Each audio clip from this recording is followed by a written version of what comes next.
Përshëndetje miq, mirë se erdhët edhe sot në Të jetosh besimin. Sot do të flas për çdo të thotë të ecësh në një rrugë pa njollë. Psalmi 119, vargu i parë thotë: "Lum ata që kanë një rrugë pa njollë dhe që ecin me ligjin e Zotit." Në histori pak njerëz e kanë kuptuar kaq thellë fuqinë e ndërgjegjes së pastër, saqë kishte kuptuar filozofi i antikitetit grek Sokrati. Ai jetoi në një shoqëri që e dënoi, jo sepse Sokrati kishte bërë krime, por sepse ai refuzoi të ishte dorë nga e vërteta.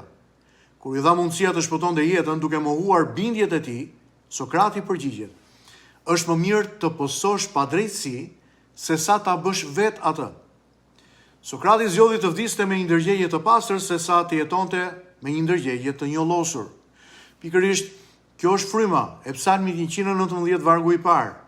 Lumturia nuk vjen nga komoditeti, por nga integriteti. Bekimi nuk qëndron tek sa gjatë jetojmë, por si jetojmë, si ecim, çfarë qëndrimesh kemi në raport me korrupsionin, të pavërtetat, padrejtësitë. Më lejoni të trajtojmë pyetjen shkurtimisht: çfarë do thotë një rrugë pa njollë? Rruga pa njollë nuk do thotë jetë pa gabime, por të jetë një jetë pa kompromis me të keqen. Do të thotë të ecësh në përputhje me ligjin e Zotit edhe kur kjo të kushton. Immanuel Kanti do të thoshte: "Dy gjëra më mbushin me admirim, qielli me yje mbi mua dhe ligji moral brenda meje." E pra miq, Bibla shkon edhe më thellë. Ligji moral nuk është vetëm brenda nesh, por është zbulesë e natyrës së Zotit. Të ecësh me ligjin e Zotit do të thotë të lejosh që karakteri dhe natyra e tij të formojnë mendësinë dhe veprimet e tua, vendimet që ti merr në jetë. Pse është e vështirë kjo rrugë? Sepse bota na mëson se suksesi kërkon kompromis, se ndershmëria është naive, se drejtësia është luks për idealistët. Ndaj miq, më dëgjoni ndërsa shkoj drejt fundit me vëmendje. Psalmi 119 na jep të gjitha arsyet përse ecja me Zotin është burimi i vërtet i lumturisë.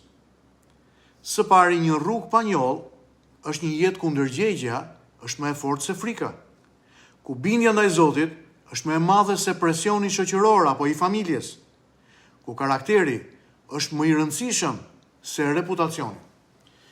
Filozofi grek Sokrati kishte vetëm ndërgjegjen e tij, pa fjalën e Zotit, pa ndihmën hyjnore. Ne kemi fjalën e Zotit, kemi praninë e tij. Sa më e madhe është përgjegjësia jonë nga ajo e Sokratit për të jetuar drejt dhe për të pasur një rrugë dhe një ecje të panjohur.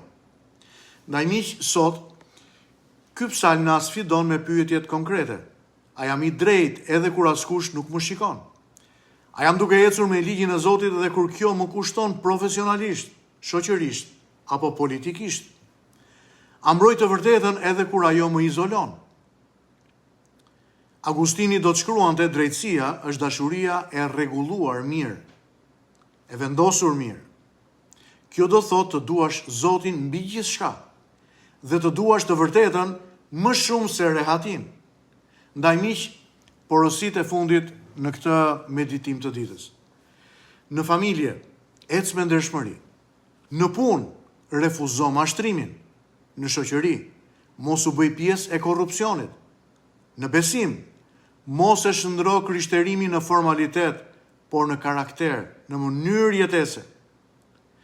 Filozofi i antikitetit grek Sokrati vdiq për të mos njollosur ndërgjegjen e tij. Ndërsa ne, miq, jemi thirrur të jetojmë për të mos njollosur rrugën tonë. Psalmi 119 vargu i parë nuk është një poezi romantike, por një thirrje radikale. Të lumturit nuk janë ata që ecin lehtë, por ata të cilët ecin drejt. Le t'i lutemi Zotit së bashku. Atë qellor, të falenderojmë për privilegjin e thirrjes për të ecur drejt, për të pasur një rrugë pa njollë në jetën tonë, për të qenë të ndershëm, për të dashur ty, familjen dhe njerëzit që ti sjell në udhëtimin tonë. Ndaj na jep forcë për të qëndruar me integritet, na jep guxim për të qëndruar për të vërtetën dhe dashuri dhe dëmshuri për të dashur dhe për të kujdesur për njerëzit. Bekoj miqtë e mi këtë ditë, le të kenë një rrugë pa njollë në jetën e tyre. Në emrin e Jezusit. Amen. Zoti ju bekoft miq, mezi pres ju takoj në meditimin e ditës së nesërme.